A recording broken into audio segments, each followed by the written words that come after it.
ముందుగా అందరికీ హాయ్ అన్న, వెల్కమ్ టు మాధవి ఫార్మ్స్ అన్న. ఈ వీడియోలో మీరు తమ్నీల్లో చూసినలాగానే ఇంక్యుబేటర్ గురించి, నేను చేసే పద్ధతి గురించి మీకు ఫుల్ క్లారిటీ ఇస్తానన్న. ఎందుకంటే నేను ఎలా పొదిగేస్తానో, కనీసం సపోజు ఓ 10 గుడ్లు వేసాను అనుకోండి అన్న, దాంట్లో నాకు 8 అయితే ఖచ్చితంగా వస్తాయన్న. ఒకసారి 10 గుడ్లు వేసిన 10 కూడా వచ్చాయి. ఎందుకంటే ఫస్ట్ టైం నేను వేసినప్పుడు 10 గుడ్లు పెడితే కనీసం 3 పిల్లలు కూడా అవ్వడం కష్టమైందన్న. నేను ఫస్ట్ ఫెయిల్యూర్ అయ్యాను. సెకండ్ టైం కూడా అంత అవ్వలేదు. ఒక 5 పిల్లలు 6 పిల్లలే వచ్చాయి. నాకు ఈ 2 సార్లు జరిగిన అనుభవం మూడోసారి వేసినప్పుడు మంచి అవుట్పుట్ వచ్చింది. 4సారి కూడా మంచిది వచ్చింది. అది ఎలాగొస్తుంది, ఎట్లాగా మన వాళ్ళకి అందరికీ తెలియాలని, మన సబ్స్క్రైబర్కి, వ్యూసర్స్కి అందరికీ దీని గురించి నేను క్లారిటీగా చెప్దాం అనుకుంటున్నానన్న. అన్న, ఇప్పుడు మీరు చూస్తున్న ఇంక్యుబేటర్ వచ్చేసి 80 గుడ్ల కెపాసిటీ కలిగిందన్న. ఇది అంటే దీంట్లో 80 గుడ్లు ఒకేసారి వేసుకోవచ్చు అన్న. ఒక లైన్కి 8 పడతాయి, 10 లైన్స్ ఉంటాయి. 80 గుడ్లు వేసుకొని ఇది కెపాసిటీ ఇది 80 గుడ్లు వేసుకోవచ్చు అన్న. దీని ధర వచ్చేసి 4800 అయితే తీసుకున్నాను అన్న. నేను 4800 అయితే దీన్ని తీసుకున్నాను. ట్రాన్స్పోర్ట్ ఛార్జీ వచ్చేసి నాకు 610 రూపాయలు ఎంతో పడిందన్న. ఇది హైదరాబాద్ నుంచి తెప్పించాను.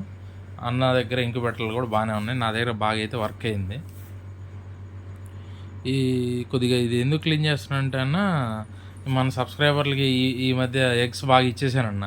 ఇప్పుడు నేను బ్యాచ్ వేయాలని చెప్పేసి వేస్తున్నాను. ఇది వచ్చేసన్న, ముందు ఇంక్యుబేటర్లో నేను ఎలా చెక్ చేస్తాను, ఈ వాటర్లో వేసి నేను చెక్ చేస్తానే పద్ధతి ఉందన్న. ఆ పద్ధతి దగ్గర నుంచి నేను వేసే పద్ధతి వరకు మొత్తం ఫుల్ క్లారిటీ చూపిస్తాను. ఇది వచ్చేసన్న, ఇంక్యుబేటర్ ఆన్ చేసినప్పుడు ఈ మీటర్లు, ఈ బల్బులు, ఫ్యాన్లు ఇవన్నీ ఎలా తిరుగుతున్నాయా లేదా అని కండిషన్ చూసుకుంటున్నాను. ఇది దగ్గర ఒక 25 రోజులు అయింది ఇవన్నీ, అందుకే నేను ఒకసారి చెక్ చేస్తున్నాను. ఈ విధంగా నేను వాటర్లో గుడ్లు వేస్తానన్న. ఫస్ట్ ఈ విధంగా వాటర్లో గుడ్లు వేసిన తర్వాత నేను అన్నీ పక్క తీసి పెట్టుకొని ఇవన్నీ నేను తుడుచుకుంటానన్న. పక్కకి వేసుకున్న తర్వాత మొత్తం తుడుచుకున్న తర్వాత ఇప్పుడు ఏంటంటే అన్న, ఇలా చెక్ చేసినప్పుడు నాకు గుడ్డు పోయింది ఎలాగా, బాగున్నది ఎలాగా, పోయింది ఎలాగా తెలుస్తుంది అన్న. నేను ఎలా తెలుసుకుంటానంటే, దీంట్లో ఒక గుడ్డు పోయిందన్న, మీకు చూపిస్తున్నాను. మీకు ఆల్రెడీ కనపడుతుంది అది, ఇద్దండి. అది నేను ఎత్తి పక్కన పెట్టా చూడండి. మళ్ళీ ఆటోమేటిక్గా మనం అడ్డానికి గుడ్డు పెట్టినా అది గేటుకి తిరిగేస్తుంది అన్న. ఒకసారి చెక్ చేసి చూపిస్తాను మీకు, చూడండి. అది కూడా తీసి పక్కన పెట్టేసి దాంట్లో బాగున్నది ఒక 2 గుడ్లకి వేరియేషన్ చూపిస్తానన్న నేను.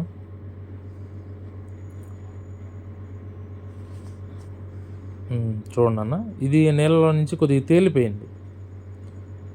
అది చూడండి, ఇది మునిగిపోయింది చూడండి. కరెక్ట్గా మునిగిపోయింది. అటు ఇటు ఏం తేడా లేదు. ఇది చూడండి, ఏంగానే ఇది తిరిగిపోయి పైన గ్యాప్ వచ్చింది చూడండి అన్న. ఇది పోయింది. దీన్ని తీసేస్తానన్న. ఇంకా నేనైతే దీన్ని ఇంక్యుబేటర్ లేను, ఇక్కడి నుంచి తీసేసి పక్కన పెట్టేసుకుంటా. దీంతో మనకి పని లేదు. ఇంకా అది వేసినా వేస్ట్, అనవసరంగా అది గ్యాస్ ఫామ్ అయ్యి ఇబ్బంది అవుతుంది. వీటి వరకు నేను నీట్గా తుడిచేసుకొని, పొడిగుడ్డు వేసుకొని నీట్గా తుడిచేస్తానన్న. తుడిచిన తర్వాత ఈ పక్కన పెట్టేసుకొని ఈ గుడ్లు నేను ఇంక్యుబేటర్లో వేస్తానన్న. ఇలాగ నిలువుకి వేసుకోవాలన్న, అడ్డానికి వేయకూడదు. ఇప్పుడు కూడా నిలువుకి ఫస్ట్ పెట్టారు కదన్నా, అలా కాకుండా ఇప్పుడు నిలువుకి వేసుకోవాలి. ఒక లైన్లో 8 గుడ్లు పడతాయన్న. 8 గుడ్లు పడి కొద్ది గ్యాప్ కూడా ఉంటుంది. మనం పెద్ద గుడ్లు అయితే 8 కరెక్ట్గా సరిపోతాయి దాంట్లో. అందుకనే 80 గుడ్ల కెపాసిటీ ఉన్నది. వరుసకి 8 వేసుకోవచ్చు. అడ్డానికి 10 లైన్లు ఉంటాయి. 18 80 గుడ్లు పడతాయి అన్న. దీంట్లో ఈ పెట్టుకున్నప్పుడు దీంట్లో జాగ్రత్తలు తీసుకోవాల్సింది ఏంటంటే, ఫస్ట్ దీంట్లో వాటర్ కంటెంట్ తగ్గకుండా చూసుకోవాలి. ఆ బాక్స్కి సగానికి ఎప్పుడు వాటర్ ఉండాలి. ఫ్యాన్లు తిరుగుతున్నాయా లేదా, బల్బ్స్ ఫీజులు ఏమైనా పోయాయా లేదా అది చూసుకోవాలి. మనం ఈరోజు ఈ టైంకి వాటర్ పోసుకుంటే మళ్ళీ మనం రేపు ఆ టైంకి వాటర్ ఖచ్చితంగా పోసేసుకోవాలి. వాటర్ లెవెల్ తగ్గకుండా చూసుకోండి. నేను ఫస్ట్ అది చేసిన తప్పు ఏంటంటే, వాటర్ లెవెల్ చూసుకోకుండా వాటర్ మీకు ఫస్ట్ గిన్నె చూపించినప్పుడు ఆ బౌల్ మొత్తం తెల్లగా గీరలు పట్టేసింది కదన్నా. దానివల్ల ఏంటంటే అన్న, ఇప్పుడు ఆ గుడ్లు నేను ఈరోజు పెట్టాను అనుకోండి, నేను మళ్ళీ తిరిగి 19వ రోజు మీకు పైన ట్రే చూపించాను కదా, ఆ ట్రేలో 19వ రోజు తీసి పెట్టేస్తానన్న. 19వ రోజు తీసి పెట్టేసిన తర్వాత అది 19వ రోజు నైట్ కానీ 20 ఈ విధంగా పైన పెట్టేసుకుంటాను. 20 రోజు కానీ 21 రోజు కానీ పిల్లలు వచ్చేస్తాయి. మీరు పిల్లలు వచ్చిన తర్వాత ఒక 6 గంటలు దాంట్లో పెట్టి తర్వాత బ్రీడింగ్ సెటప్లో 6 గంటలు మాత్రమే ఇంక్యుబేటర్లో ఉండాలన్న పిల్ల అయిన తర్వాత. ఇంకా అది ఎక్కువసేపు ఉండకూడదు. తీసేసి మామూలుగా బ్రీడింగ్ సెటప్లో వేసుకోవాలి. ఏంటంటే అన్న 7 రోజులకి ఒకసారి చెక్ చేసుకోవాలి, 14 రోజులకి ఒకసారి చెక్ చేసుకోవాలి. చెడిపోయినట్టు మనం తీసి పక్కన వేసుకోవాలన్న ఖచ్చితంగా. మనకి గుడ్లో పిల్ల అవుతుందా లేదా అని మనకు క్లారిటీ కనపడుద్ది. నరాలు దాన్ని మొత్తం కనపడుతుంటాయి. మనకి ఇది పిల్ల కాదు అని మనకి నిర్ధారణ అయిన తర్వాత దాన్ని తీసేయాలి. ఎందుకంటే దానివల్ల నష్టాలన్న మనకి. ఆ గుడ్డు గ్యాస్ ఫామ్ అయిపోయి పక్కన పిల్ల గుడ్డు కంటెంట్ అవుతున్న దాన్ని కూడా ఆ గుడ్డును కూడా డ్యామేజ్ చేస్తుంది ఇది. అందువల్ల మనం తీసి పక్కన పెట్టేసుకోవాలి.